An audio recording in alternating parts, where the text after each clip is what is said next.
What's up, guys? Welcome to our next video. Me and Alex are going to do an analysis on the Premier League Game Week 12 and subsequently going to do a prediction of Game Week 13 as we did last week. Now, Alex, before we start, let's look at the table. How the table has formed after Game Week 12 and how does it look like? On first glance, what do you see here? What does the table tell us? Oof, there were a lot of interesting matches this weekend. A little bit of movement in the top four. Man City claimed the top spot after Tottenham slip up for a second time in a row. They still remain in the top four though. Apart from Tottenham and Man City switching places, Man United climb up to sixth after they win their seventh game of the season.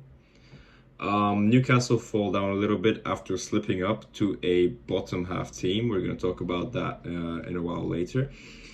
And apart from that, we don't really have big movements in the top table. Maybe you could say something about the lower table. Yeah, really exciting fixtures this week. I just finished off watching Man City and Chelsea put on an absolute classic. Amazing game. We're going to analyze that a bit more in detail a bit later. Also, valuable points for the teams at the bottom. A lot of teams, such as Bournemouth and Sheffield, actually, they they didn't hear our advice last video, but what we said about many teams is they have to show us a bit more if they want to survive the Premier League. Yeah. And they actually did that this weekend. So I guess somehow someone heard us. We're going to do an analyze on all of those games. But yeah, this is how the Premier League table looks. The top four, a bit movement there, the middle as well. Some teams fell down, some teams went up. Let's get into the analysis, I say.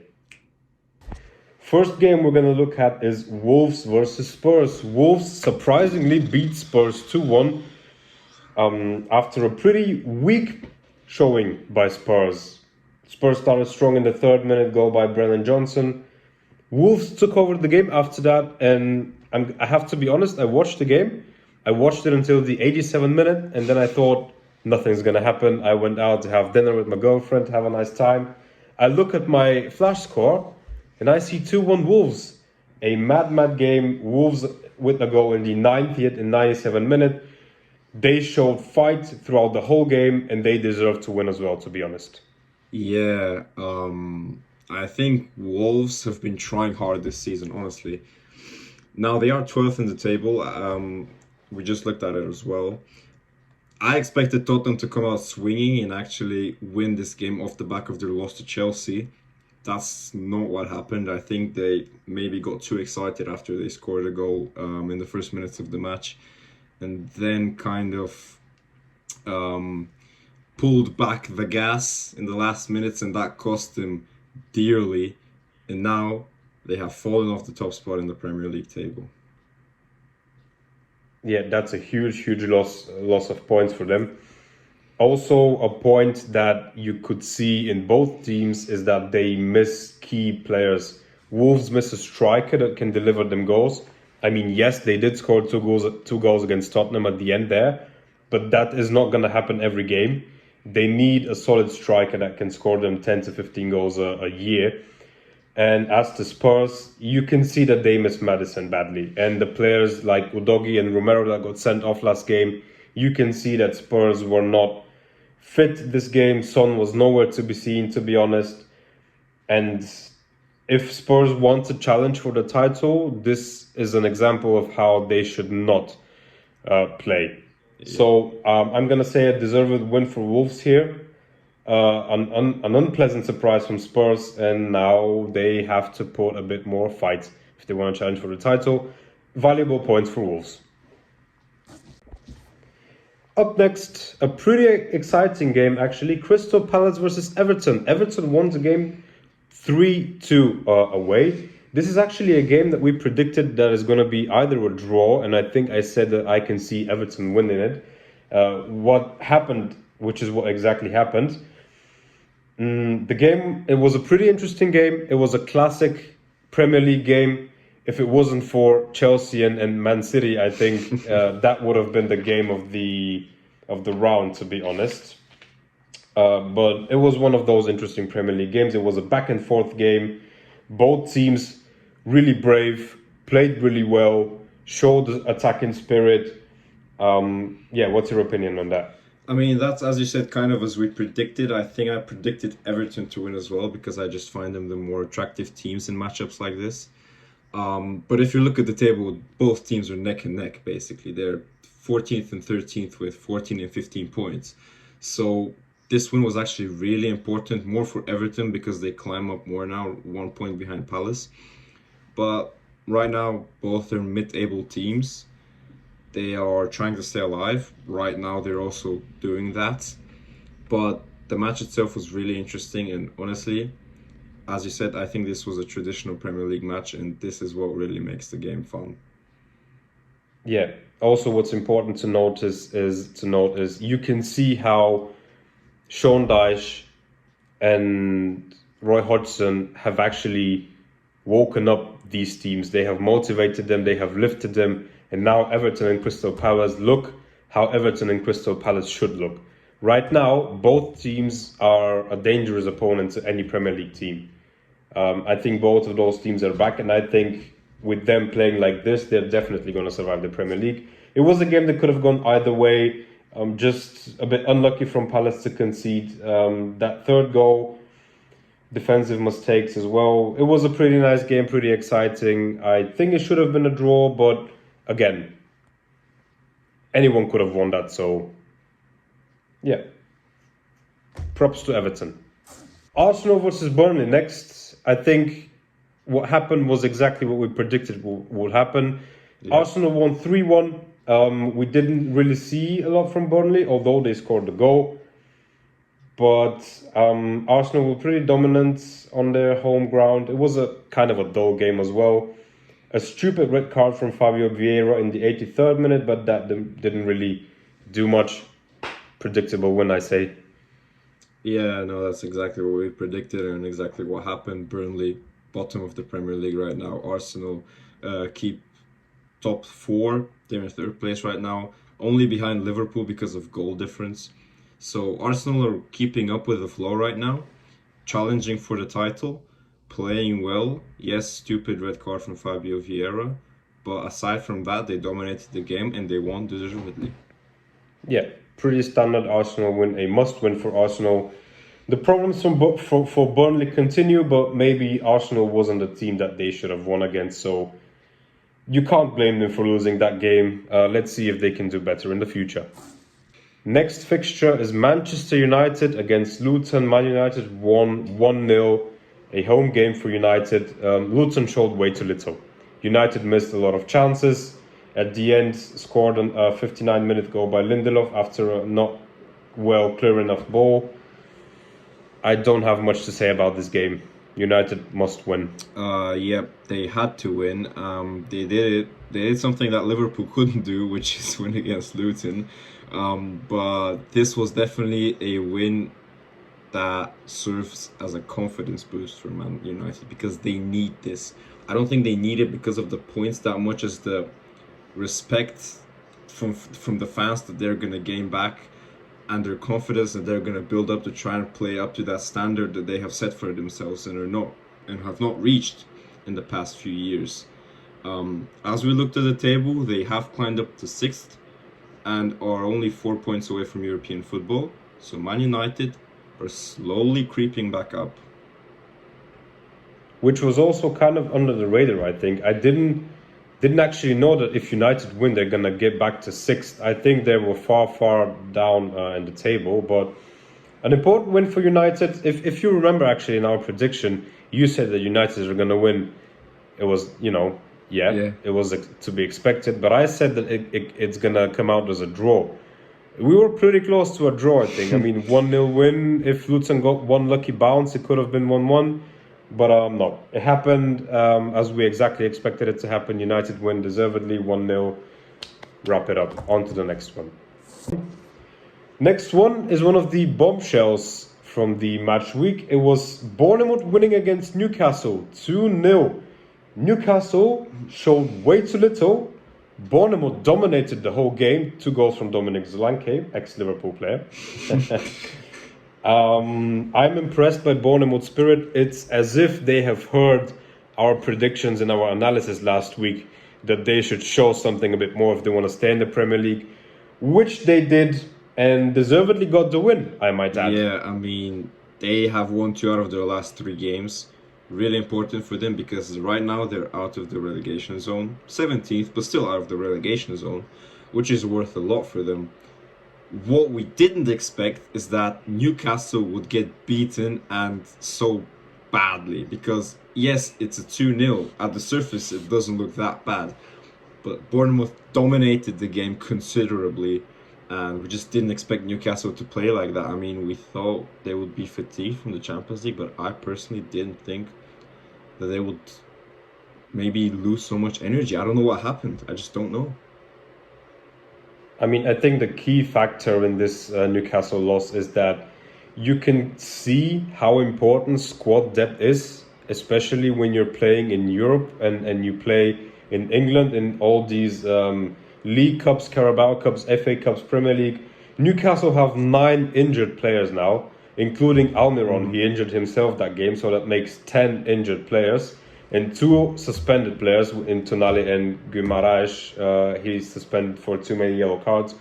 So that took a toll on Newcastle, I think. It was also, if you saw, Kieran Trippier had a discussion with the Newcastle fans after the game. And Kieran Trippier also brought up the argument that Newcastle has a lot of injured players right now. And I do think that's Newcastle's main problem right now, which is a pretty considerable problem, to be honest. Yeah. Newcastle lost deservedly, and if they want to get back in this race, they have to get their players fit, or they have to change some tactics, because if they want to continue like this, it's not gonna end pretty. Next game was a bit of a dull one, Brighton versus Sheffield. We expected Brighton to win. They didn't. 1-1 at the Amex Stadium, actually. Yeah. Brighton are now 6 games without a win. Yeah, that's interesting. If you look at their past 5 games, they have 4 draws and a loss. So right now, their 8th place in the Premier League standings is basically powered by the 5 wins they got in the prior to these 5 games. So the last 6 games that they haven't got a win. But again, I think this is the same argument as Newcastle. They played European football. But for them, it was even worse because they actually played on Thursday. So maybe they had even less time to prepare. Brighton are usually a very strong team at home. I don't know what happened here. Sheffield equalized with an own goal from Adam Webster. And this doesn't really get Sheffield out of the relegation zone, but it gains them a point, and that helps. Yeah, very important points for Sheffield. I think Bournemouth could have scored 1 or 2 goals more. They just didn't convert the chances. And then after a pretty silly red card from Mulderhood in the 69th minute, Sheffield used that 10 to 11 man advantage and managed to get themselves a goal, which is pretty important for them. A dull game again. If Brighton want to challenge for something more serious, that's a problem they need to work on. Liverpool, Brentford. So, as you can see, I'm energized for this match, exactly because of the reason that this went better than I planned. As a Liverpool fan, that means a lot. Now, I expected Liverpool to kind of scrape the win, even though it was at Anfield. Liverpool won considerably.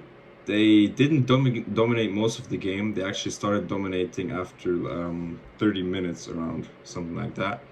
But Liverpool now get a little bit closer to Man City and are only 1 point behind them, just with a worse goal difference.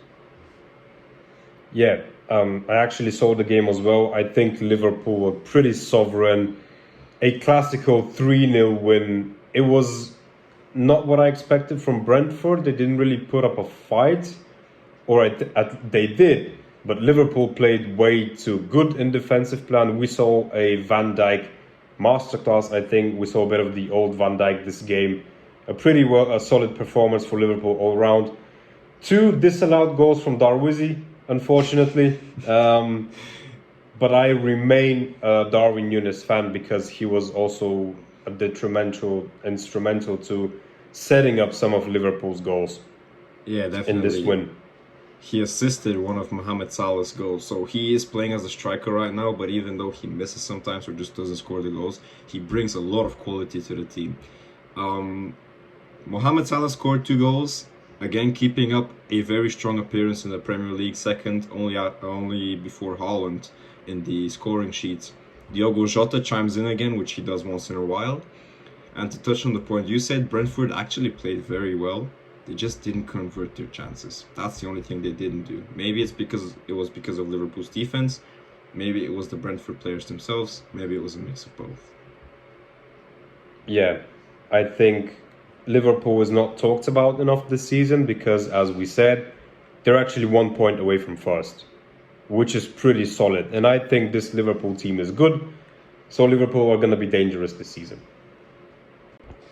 So next game is West Ham and Nottingham Forest. West Ham win 3-2. Maybe more of a close game than they wanted it to be. Exactly the same scoreline as their last weekend. It's just reversed in their favor this time. In my opinion, a very important win for West Ham because they are challenging. They should be challenging for the European places, and with this win, they're ninth.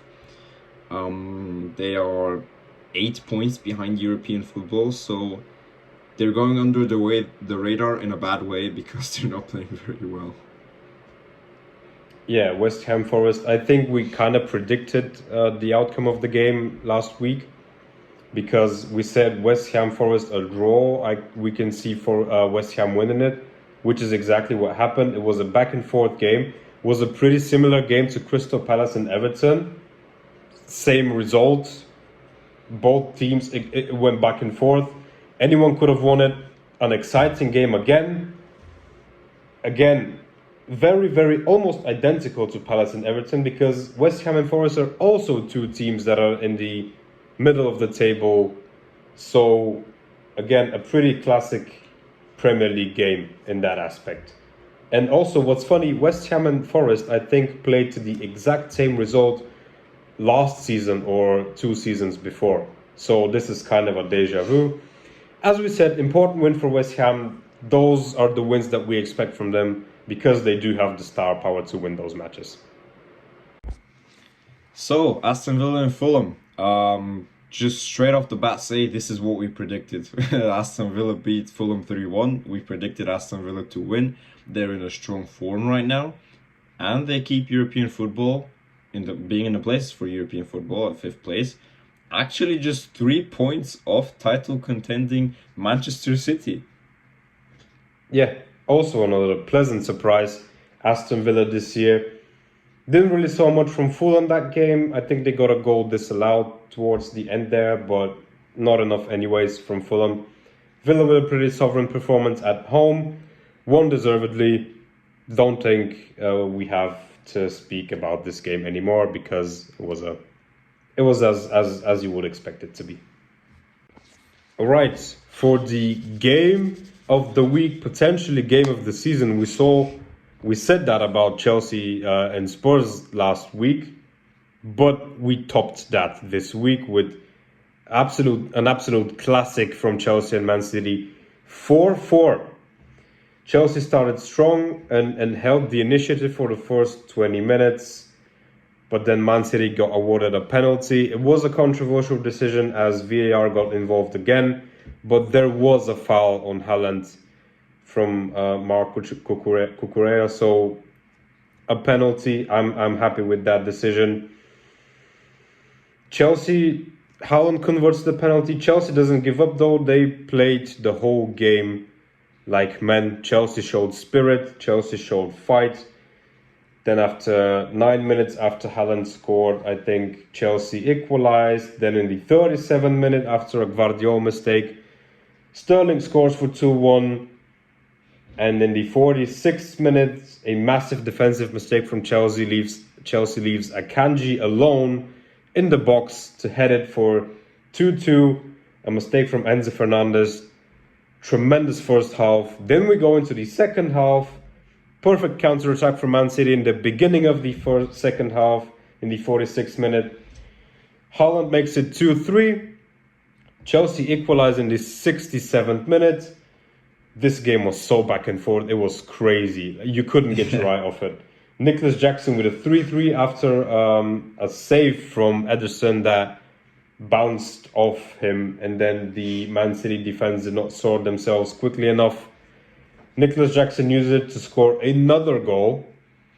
Four goals in 2 games for Nicholas Jackson. In the 86th minute, Rodri scores a lucky goal through a lucky deflect shot. I think it deflected off of Thiago Silva. Yeah, it did. And in the 93rd minute, Diaz with a silly tackle in the box on Armando Broja. Cole Palmer converts against his old club Man City for a 4-4 spectacle at the Stamford Bridge. Alex, what are your thoughts on both teams? Oh, I think Chelsea definitely matched Man City's energy, and the same with Man City matching Chelsea's energy. It was a very interesting game to watch. I don't think there was a clear, distinguished winner out of this, so the scoreline is how it should have ended. I didn't watch the whole game because I went to watch it. I saw the 86th Rodri volley, and I said, I don't want to watch this anymore because I've watched so many Rodri volleys in the last 5 minutes of a match. I don't want to do that anymore. And then I actually saw that Cole Palmer equalize with a penalty in injury time. So I'm not a Man City hater right now, but I was kind of happy that happened.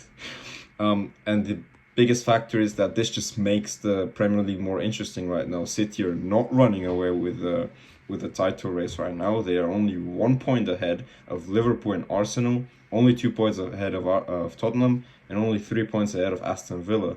So 5 teams are within touching distance of the top 1 spot in the Premier League. Yeah, that makes everything a lot more interesting.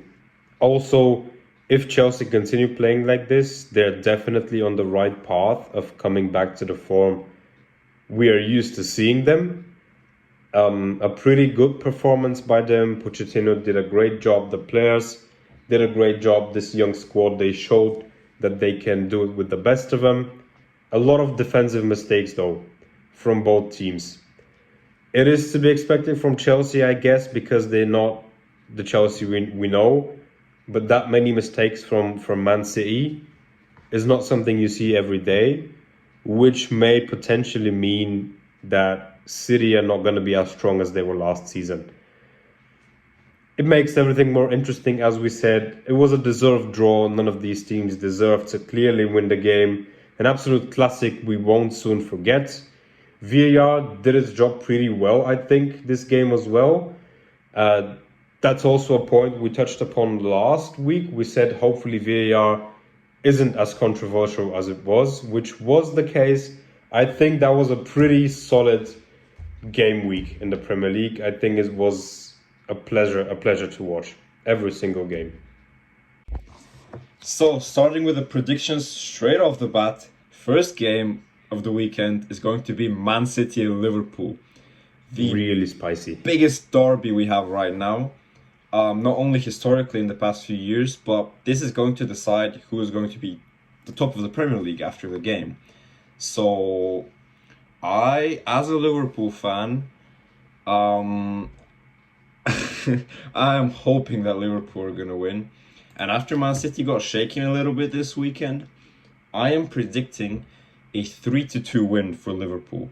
Because Liverpool and Man City matches always go back and forth. It doesn't happen very often that there's a clear winner. But I think Liverpool are going to get away with this one. Okay, pretty interesting. I definitely see it happening. But it's in Manchester. I think that it's going to be a draw. I don't think that City are going to give up that easily. I think they were taken by surprise by Chelsea. I think Liverpool is strong at home, yes. But as we've touched upon, I think last week, Liverpool do tend to slip up. Either way, this can be a title decider. Not decider because it's early in the season, but a pretty important game for the title. It's going to be interesting. Hopefully, it's going to be as interesting as Chelsea and Liverpool and Spurs and Chelsea. Chelsea and Liverpool, sorry. Chelsea and Man City and Spurs and Chelsea. It has the potential to do that. I'm pretty excited for that game. So, after a classic of a game, we have Sheffield and Bournemouth. We have actually 5 games at the same time on the 25th of November, which, by the way, is after an international break. So, next week we won't have Premier League, but it's going to be a 2-week break. Unfortunately, yeah. Bournemouth and Sheffield, 2 sides battling for staying alive, basically, at this point of the season. Bournemouth with a really good showing in the last weekend. Sheffield drew, so they're also not in bad form right now. We are playing on Bramall Lane, so on Sheffield's ground. I think both sides kind of have the same chances to win. I'm tending more towards Bournemouth because of their win in the last Premier League weekend.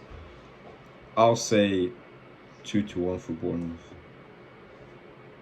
Yeah, I think I'm edging towards a similar opinion. I think as a team, as star power, let's call it, Bournemouth would have better players, and I think after that Newcastle win, sometimes it's only one win that a team needs to just start working properly. Yeah. And this Newcastle win for Bournemouth could have been pretty important for them to get back playing decent enough football to stay in the Premier League. Sheffield did manage to pull points last week and this week, but I think they're not going to be a match for the Cherries. I think Bournemouth are going to win as well. Yeah. So, after that, we have Brighton and Nottingham Forest, again played at the same time as we said. And I am not shaking up anything. I am staying true to Brighton. We did predict that in the last game weekend they were going to perform better than they did. They didn't do that, but honestly, I think Brighton are going to recover. I don't think Brighton are a team which gets shook very easily, especially with De Zerbi. And I am predicting a comfortable 2-0 Brighton win. I think that opinion makes sense.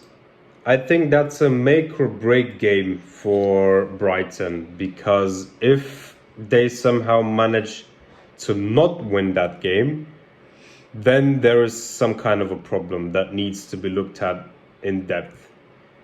Because Brighton, as we've said, haven't won a Premier League game for 6 games now in a row. Nottingham lost against Forest. Nottingham are a bit shaky. I mean, they did show fighting spirit against West Ham. Yeah.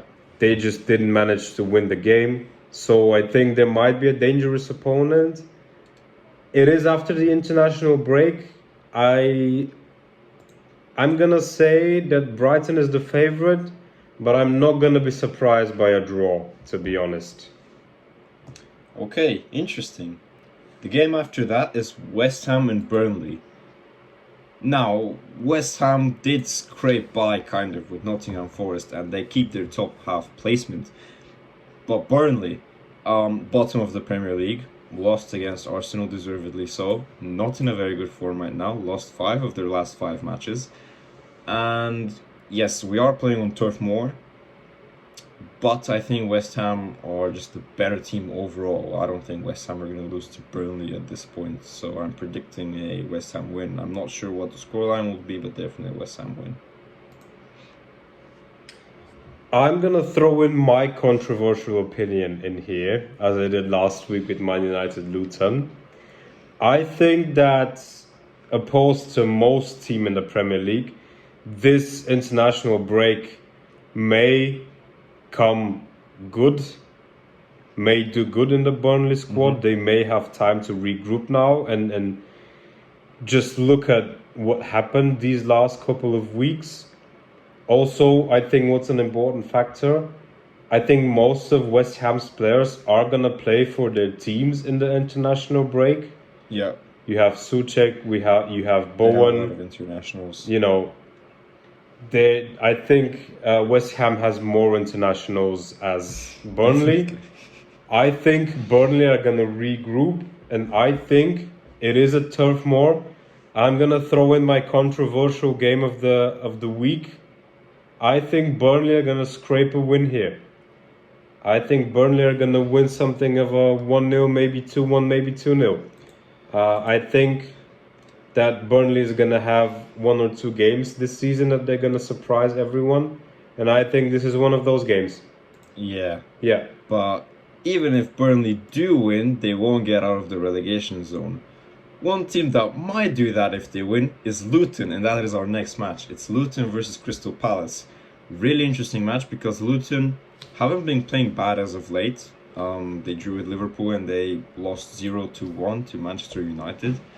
I think Luton are slowly building up a reputation in the Premier League, slowly getting, kind of feeling the Premier League, getting to know how it's actually played, and are suiting themselves up. As I said, they're 3 points away from getting out of the relegation zone, but I don't think they are going to win against Crystal Palace. They are playing on their home ground. I am predicting a draw for Luton. I think it's gonna be a tough game for Palace as Luton, as the Hawthorns.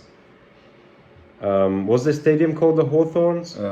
Which stadium? Luton Stadium. Luton Stadium. Road. Kenilworth Road. Yeah, I'm sorry. It's a pretty unpleasant stadium to play at, and as you said, Luton have kinda found a somewhat of a form these last couple of games. I do think Roy Hodgson is an experienced manager that is going to coach his boys well enough to win in this situation. I think Luton are going to lose this game. They're a little team. You have sympathy for this team. It's really cool that they're in the Premier League. I don't think they belong there yet. I think they're going to lose this game, so I'm going to predict a Palace win. Yeah, that's a valid opinion. Nothing wrong with that. Actually, more plausible than mine, I believe. But the next game we're going to look at is Newcastle and Chelsea. A spicy game because if Chelsea win this, they are getting very close to the top spots. And as we've seen this season, the top spots are very mixed right now. Basically, a 3-point difference between first and fifth. And Newcastle coming off a bad loss against the Cherries. They're going to need this win. But Chelsea playing pretty well with really good form in the last games. We're playing at St. James's Park, and it's a hard one to predict. I'm actually not sure, and after the break as well, I don't know how both teams will be mentally and physically. I think this is a draw again, 2-2. Yeah, the international break can be a pretty unpredictable factor here. What we also have to note is that Chelsea has played in the last games. They have played Spurs. They have now played City. Yeah. Up next, they have Newcastle. Before that, they played Brentford and Arsenal. Chelsea have it pretty tough right now, but they somehow managed to survive it pretty well. Yeah. I think Chelsea are going to win it. Ooh. That depends a lot on which players Newcastle can use this game, because if some of Newcastle's injured players don't come back, I think they're in trouble, because those are some pretty key players. I think Palace. What's wrong with me? I'm tired today. I'm pretty tired. I think Newcastle are down right now. They're not in form, and I think Chelsea are gonna take these last few weeks. They're gonna learn from them, and I think Chelsea are back, on the way back where they're supposed to be. I think Chelsea are gonna win this one. So a Chelsea win foreseen on the cards. Well, then let's look at another London-based team which is going to play basically not at their stadium, so away. Brentford and Arsenal, actually a London derby, if you may say that. We're Yeah. playing at the G-Tech Community Stadium, so at Brentford Stadium. I think this is a really important match for Arsenal, not that much for Brentford. They are 11th, so mid-table basically. Arsenal, if they win, they're keeping themselves in the fight with top of the Premier League. And if something happens with Man City and Liverpool, maybe they draw, Arsenal has a chance to go top of the league. So I think they are going to actually take the chance and win this game. Something in the lines of 2-1 because Brentford are very strong as a team right now. And yeah, that's what I predict, 2-1 for Arsenal.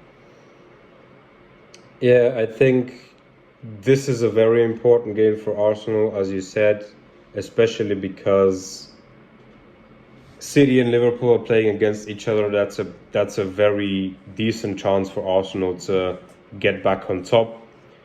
But again, after the international break, a lot of things can happen, unpredictable things. Yeah. I do tend to see Arsenal winning it though. But again, that's a game. Brentford is a tricky team. You don't know if Brentford are going to turn up and perform. You don't know if Brentford are just going to lay deep and show little in the game. It's a pretty tricky game. I think Arsenal win it though, because it's a pretty important game for them. Yeah, both have the same opinion. But let's see about this game. Tottenham and Aston Villa playing at the Tottenham Hotspur Stadium. I think I'm going to go a little bit controversial here. Maybe not even that much, actually. I think Aston Villa are going to win this game. And I don't think that's actually crazy because Aston Villa are 1 point behind Tottenham after Tottenham slipped up twice. I think Villa are going to play well, bring their A game to this match, and win something along the lines of 2-1. Yeah, that's the thing. That's a make or break game for Villa because they have been playing pretty well. They have been under the radar. They're fifth right now. They're almost contending for the title. Yeah.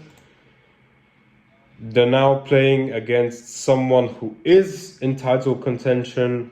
Still, I'm not gonna write out Tottenham yet. It's a derby, actually.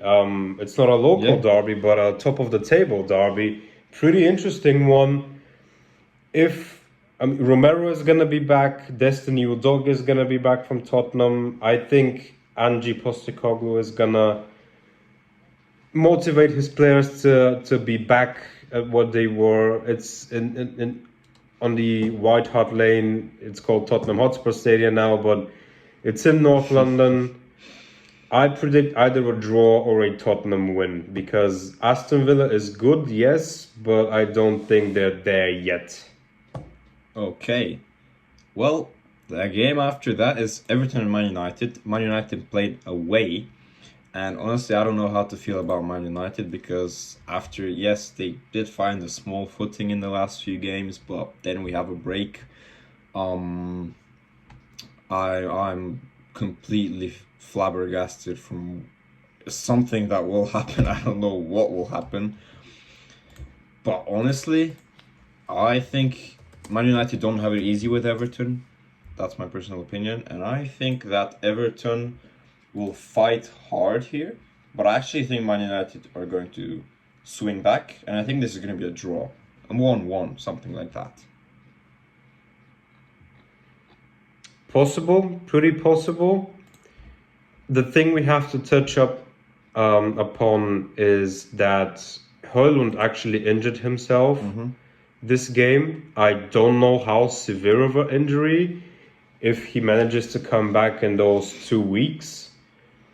I think it's definitely possible. He hasn't scored in the Premier League yet, but you can see how important Højlund is going forward for United, especially in the Champions League. In general, I think he's a decent striker. Let's be honest, Man United is a mid-table team right now. You don't know what to expect with them. The international break might be a good thing for them, might not be. I genuinely don't know about this game. I think there's still, of course, the quality of the players they have. They are better than Everton, yes, 100%. I'm gonna say a draw here, a draw or a Man United win. But again, a game like this is pretty Yeah, unpredictable. pretty hard to predict that one, honestly, with Man United and Everton, both Yeah. joker factors right now. And the last game of the next weekend is going to be Fulham and Wolves. Wolves, they beat Tottenham. Yeah, they did something which not many of us thought they would do. You did touch up on that striker problem they have, because they don't really have a quality striker. They do have Hwan Hee-chan. He's not playing that badly, but he's definitely not a concrete striker that is going to get you goals every game. It's more of like every 2 games. And Fulham are actually close to the bottom teams. They're 16th. Both teams which are close to relegation. Wolves not that much, but a Craven Cottage, so Fulham Stadium. I think Fulham are just going to be the better team out of both and win. I can definitely see that happening. I think Wolves are gonna win Yeah? because we saw Wolves. They can create chances. They do miss a striker to score the chances, yes, but they can create chances, and they are a dangerous team. They sit in 12th. Yep. Fulham are shaky. Again, an unpredictable game as both teams are middle of the table and we have an international break. I do think Wolves are going to win it though. Wolves won against Spurs. Wolves have had some pretty good matches this season, and I think this is going to be another of those. I'm going to say a Wolves win is here on the cards. Yeah, so definitely an interesting weekend that we're going to get after the international break. I hope it will show us the love we have for the Premier League again. This episode was even more fun than the last one to do. I have to say I enjoyed it more. And I thank you guys for watching. I hope you got some controversial opinions out of this. I hope you also got something informative and you enjoyed it. And like and subscribe if you liked it. Maybe turn on notifications for our next predictions and reviews. Thank you for watching. This is a bye from me and Svet. Yeah. Also, just a quick note before we leave. We're sorry that we uploaded last week this late. We uploaded on Friday evening. We just kind of didn't manage to edit the video correctly, and we underestimated how long it would last. But it was a blast last week and this week as well. I think we're going to continue doing this. Thank you guys for the support. We appreciate everything. Leave a like, comment, subscribe. We appreciate every single thing, really. That was a fun one. See you guys after the international break. Bye.